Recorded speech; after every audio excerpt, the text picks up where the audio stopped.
I'm so sorry, everyone. We are back. We are back, and my volume was not working, and I was getting ready to start getting ready for work. We are going to start back where I left off at for another installment of bedtime stories. This is a continuation of Princess Tree's trilogy. Guys, when we were last here, Tracy had been banished from the Great Clips. She had been banished from the Great Clips, so she was forced to wander in the wilderness for a few days. While she was ambling through the wilderness, on one particular night, she heard a shrill sound. It sounded like a canary fighting with cats in the courtyard of the castle. What was this noise? This singing? I'd never heard such a dreadful thing. Tracy slowly crept through the bushes as well considered she was so awkward and gangly she couldn't do much creeping, but she ambled along.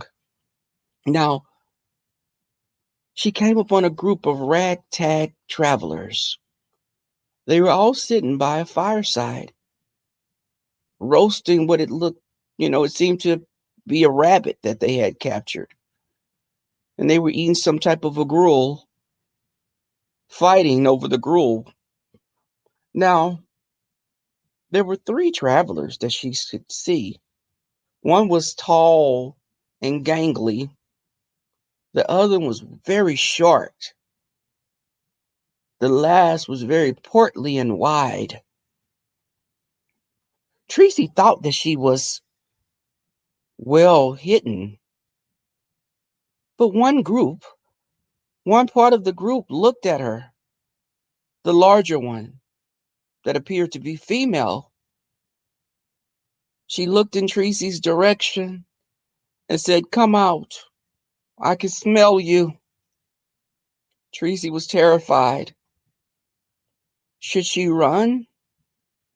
If she ran, they would know where she was running because she had all this costume jewelry that she had got from the swamp meet when she was with the trolls. Tracy slowly ambled into the clearing, into the broad spotlight of the campfire. The first tall member of the group walked toward Tracy and introduced itself. "I'm Pennywise the Dancing Clown, but you can call me Kelly Love." Tracy bowed. The next one, the short one that she recognized as a house elf, approached her. Small creature, pointed ears, a little bird's nest of blonde hair on top of his head. It told her, "I'm Quani of the House Elves of the North." The last but not least was a Balrog that Tracy recognized. It's a species of orc that are as wide as they are tall. She said, "I'm Brianna," as she was gorging herself on the last remains of the rabbit. Now, Tracy felt the kinship instantly with this ragtag group of explorers, wanderers. They were a group of fairy tale creatures, much like herself. Kelly Love offered her some porridge, the gruel, but unfortunately, none was left because Brianna had licked the pot clean and was eating the bones of the rabbit. Tracy was okay with that. Brianna promised that in the morning I'll bake pound cakes for breakfast and you will feast. Now, Tracy laid down and rested a pitiful sleep. She had nightmares, but trolls love to have nightmares. She dreamed that she would get back on humanity for banishing her, and there would be hell to pay for the troll people as well. Particularly Mystery Van, because he's the one that caused the growth on her forehead with his freaking cream that it had given her, which by all means it seemed that this little thing on her head had grown even larger and it was breathing now. It was sentient. Now, that morning she awoke to the singing of Kelly Love yet again. He was singing some type of a hymn. His singing had caused the local wildlife to all flee. And that's what made her wake up, of course. Now, she didn't see Quani, but she heard her somewhere in the treetops, scavenging for birds' eggs. She looked to the side and she saw Brianna eating the remains of some cave bear that she had caught while it was sleeping in his cave.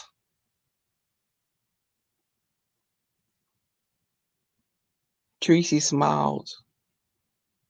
This would be her family now. Kelly Love had sat down and devised a plan how they could get back at Kang Shun Bradley. Tracy was eager to hear, and she smiled through her jagged teeth and gold tooth as she heard the play as she heard the plan being laid forth.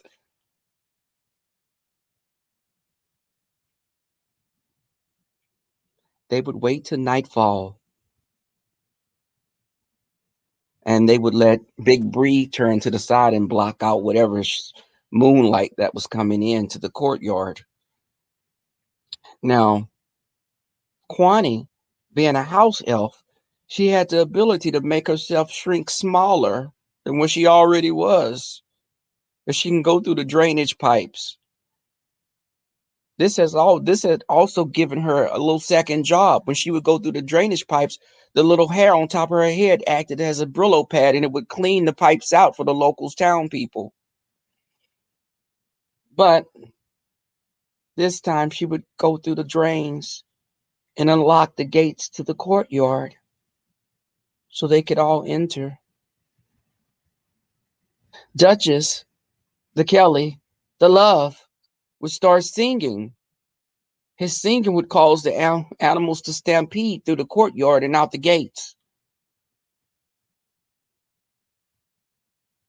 All the guards would go to get the animals that were stampeding.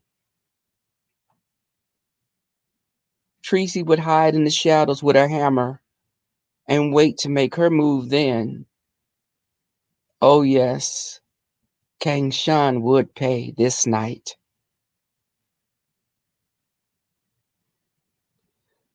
The plan went without a hitch at first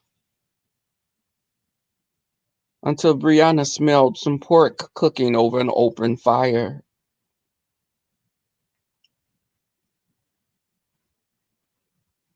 It backfired. The cover had been blown because the guards had arrived. They came back sooner than anticipated. Brianna wasn't able to block out the moonlight because she was gorging on the roasted boar that was simmering over the fire. Kelly Love, being the spineless weasel that he is, had already vanished back into the woods. Tracy was caught. She used her hammer to no avail. The guards had spears. They had bow and arrows. Some of those bow and arrows were tipped with silver, which was deadly to a swamp troll, much like vampires and werewolves. Tracy cried. She brought the tears forth as only she could when she wanted a cash app at times. But it didn't work this time. She was thrown into the dungeon.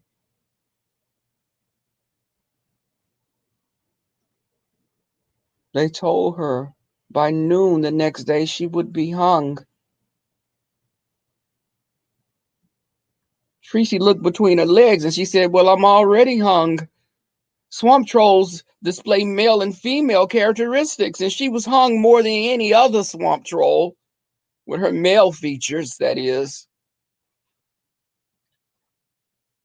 She didn't know that hung meant she would be hung by a rope, because her intelligence was very limited.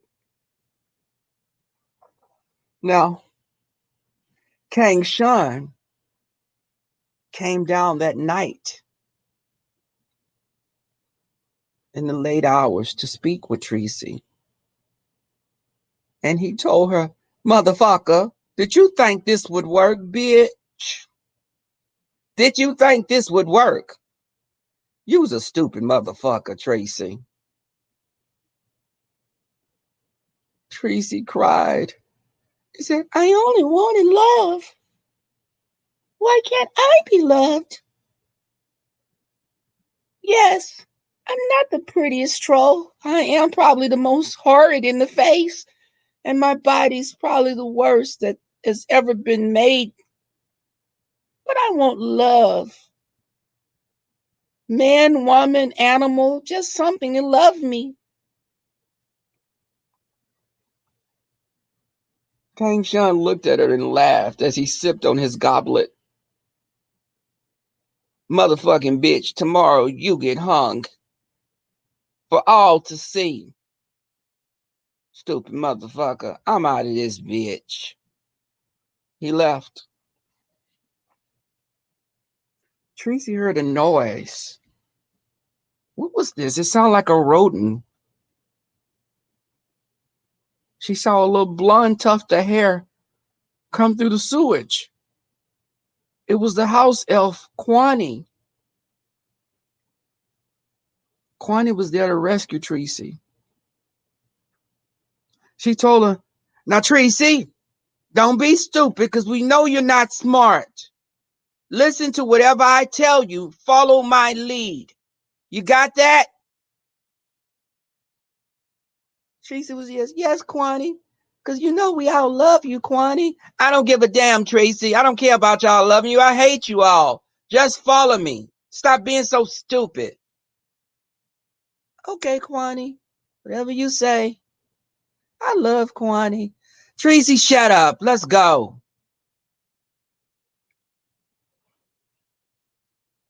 Tracy was like, "How can I fit through the sewage? I can't make myself small." Unbeknownst to her, Kwani had chewed a passageway through the wall in the darkness. Kwani had very vicious teeth, which caused her to lose her job. As I told you, she was biting the guys that she was giving hand jobs to as a hand job maiden. Now, Tracy was able to squeeze through the little tunnel that Kwani had created,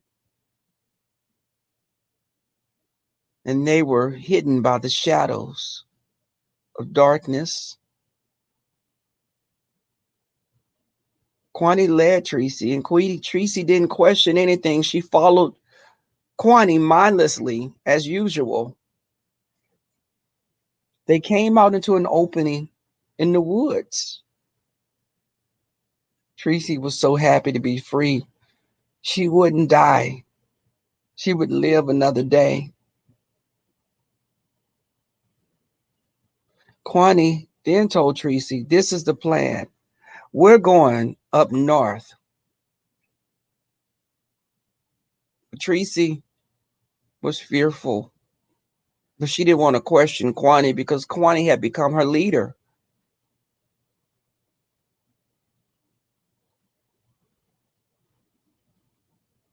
They went through the forest that night. They made quite some distance. Kwani was able to move swiftly, and Tracy could keep up with her because she had an empty stomach. She hadn't eaten any Subway or fries. They hadn't fed her, so she was light of stomach. But they had also missed their companions that they had traveled with.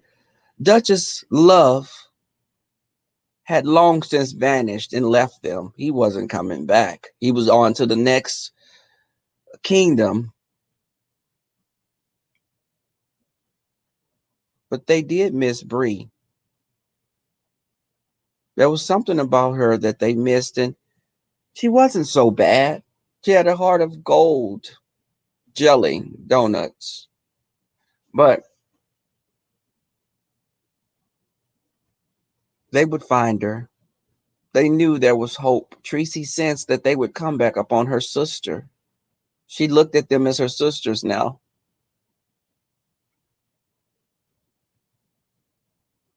As they were going through the forest, they came upon people that were camping. The people were telling stories of some huge mass of a person that they had encountered. Tracy felt this was Bree they were talking about. Her and Kwani approached the group of travelers. They were native people from different tribes. One appeared to be of Indian origin from the people of the West. The other appeared to be from the North, the people that live by the ocean. Tracy asked, this big person, was the person human? And they said, no, she was not human. She appeared to be an orc of some kind. Tracy said, a Balrog? Was she a Balrog? They knew not what she spoke of. But the person had a history in both of those people's clans. They knew her by different names. The Indian from the West told her, we have different name for her. She who swallowed buffalo whole. Tracy thought that sounded like Bree.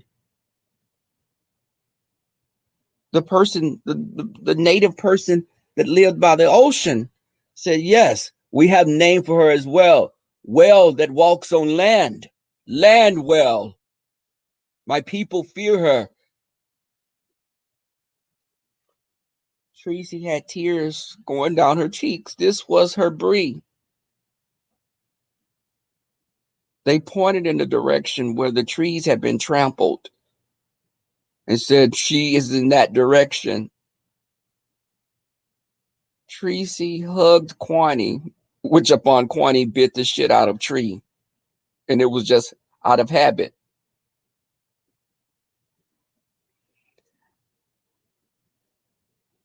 They started on their way and they thanked the weary travelers for the information. Tracy cried. Tracy cried because she would find her sister. There was also the unmistakable smell of pound cakes in the air. So wherever she was baking at the moment. Tracy and Kwani started on their way, as I was saying, going through the forest, causing havoc, making people flee in terror that they would find their sister so they could complete the plan. Now, the plan to kill, destroy, annihilate Kang Sean Bradley had failed. Mystery Van wouldn't fare as well. Tracy knew that when the full moon came, she would be able to assume her natural form. which is that of a hyena, possum, anteater, shrew.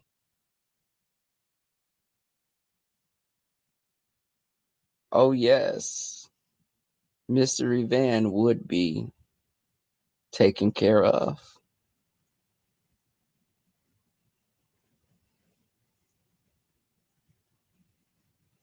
As they ambled along, they heard some snorting, some gurgling of glee. They had found Big Bree. Unfortunately, she had fell down the side of a cliff and wedged herself in between a mountain. She was wedged in. Tracy gasped in horror. Bree had tears in her eyes, and she had the remains of whatever animal she had eaten last around the corners of her lips. Her claws were bloody from trying to claw her way back upside the mountain, but she was wedged in firmly. Quani devised a plan. She said, Tracy, shut the fuck up and listen. Tracy shook her head. Quani told Tracy, what we'll do, Tracy, is pick some berries, put some type of a sweetener on them, and that will make Brianna be able to come out of this wedge crack that she's fallen in. The smell of the food will make her get strength to come up out of her prison that she's been caught in. Kwani didn't know what she didn't know where to find the berries, but she had an idea. Tracy had an idea, but she was afraid to talk because she knew Kwani would probably attack her. So she remained quiet. Kwani scampered off into the woods, and Tracy sat there and talked with Brianna. What had happened? How did you get in this predicament? Brianna told her she had saw a pack of buffalo and she wanted a snack for the night. When she pursued them, she didn't know that she was coming up on a cliff, and she fell over the cliff and wedged herself into her current predicament. But she was happy to see her sisters. Bree was starving at the moment. She hadn't eaten in 30 minutes.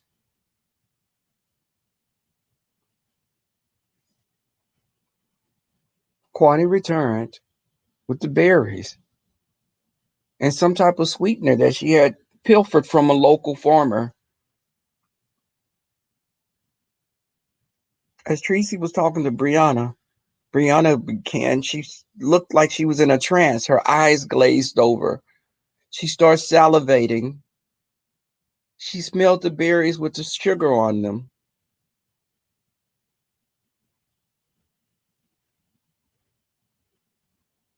There was a rumble. The mountain shook. Brianna was wedging herself out of her trap. The scent of the sweet berries was causing her to gain some type of a strength. It was strength that came from nowhere.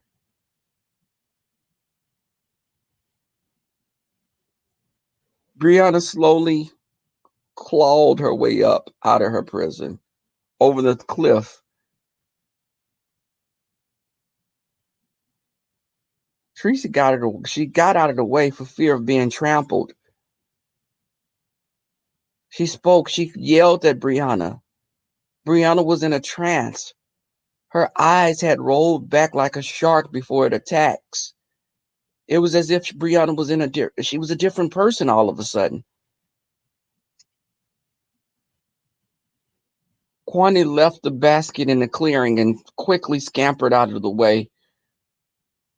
Brianna descended up on the basket, engulfing the whole basket in one gulp.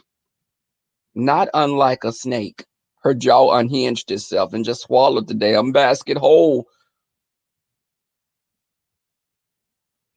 Her eyes returned back to normal.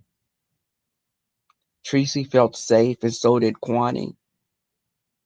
Now, Kwani does tend to bite the hell out of you out of fear, but she's terrified of any confrontations. She approached Brianna slowly, and Brianna smiled and said, "It's okay, y'all. I'm full for now, but I must eat again within an hour, or you both will be on the menu." At that, they hugged and they started on their journey again. Now, the tribe of swamps people, the swamp trolls, they were probably about 5 miles from there. But with Brianna, that would probably be a 2-day journey. Balrogs were not known to be fleet of foot, and Brianna was larger than any Balrog that Tracy or Kwani had ever encountered, so they knew the journey would be very long and slow.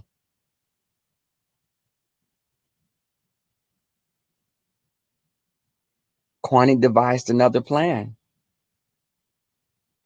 How about we hook a wagon up to Brianna and have like a snack right in front of her face?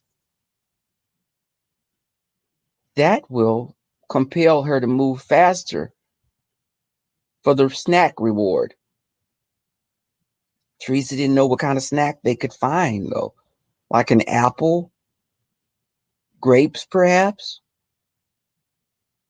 No, there was a herd. There was a herd of buffalo not too far ahead. That would be the snack. If they followed the herd would lead them to the swamp people because that's a source of water. And the buffalo were headed toward that source of water. Brianna would be compelled to follow the buffalo because she would think of nothing but buffalo hot wings.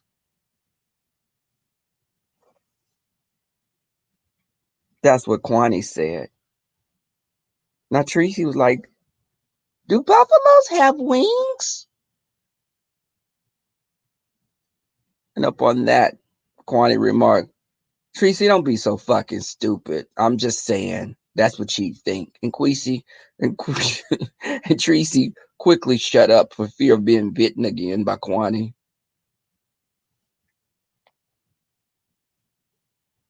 All the plan worked. When Brianna caught whiff of the buffalo, she actually moved faster than a land tortoise. Not much faster, but slightly faster, which would make the trip, instead of 2 days, the 5 mile journey would be probably one day.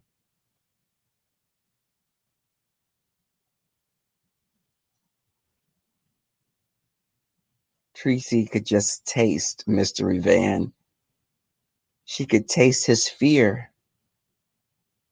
Yes, you'll be the last gay swamp troll that won't put out to me.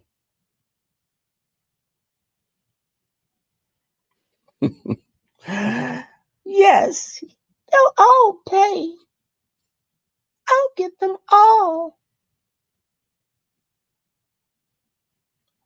Tracy knew Mr. Van was pretty cunning, and he could make he had the ability. He was a magical creature. So Tracy would have to this plan to get him would have to be well thought out.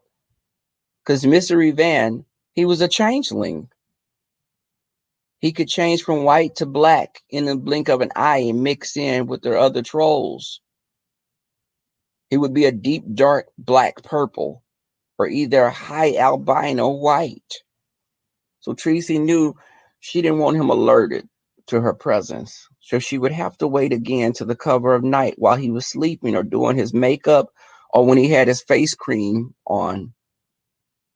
When he put his face cream on, he would go into a trance. And that's when Tracy and Kwani would make their attack. Now, the swamp people had banished Tracy, the swamp trolls. Her people banished her because they looked at her as being tainted. The cream that Mystery Van had given her had caused that horny growth to appear on her forehead. So the other trolls looked at her as being cursed. They didn't want to catch whatever she had. Now, Kwani told her, Tracy, I have a plan. Shut up and listen and don't question it. And Kwani told her we could camouflage ourselves in the underbrush. Wait for Mystery Van to come to get his ingredients for his face cream. And that's when we would make our attack. And Tracy knew just where to wait for him at. He would come down to the sand pits, the quicksand pits, where the creatures had gotten caught in the sand and perished. Mystery Van would come there and get their bones to put for his, that was the base of his cream, the bones of the woodland creatures. Also, it would be some tar in there and a few other unnatural ingredients. Tracy knew that he would come early in the morning before the sun was up. So she lay in wait, her and Kwani. Tracy had her hammer with her at this time, so she knew she would make short work of Mystery Van. If the hammer didn't work, she would sink her fangs with her gold tooth in his neck and draw his soul essence out and watch the terror on his face as she smiled.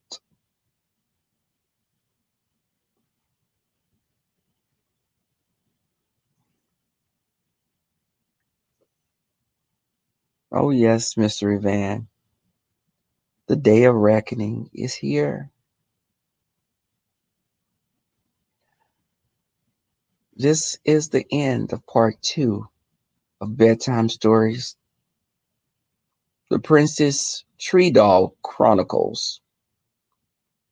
There's only one more left. It will all come to an end.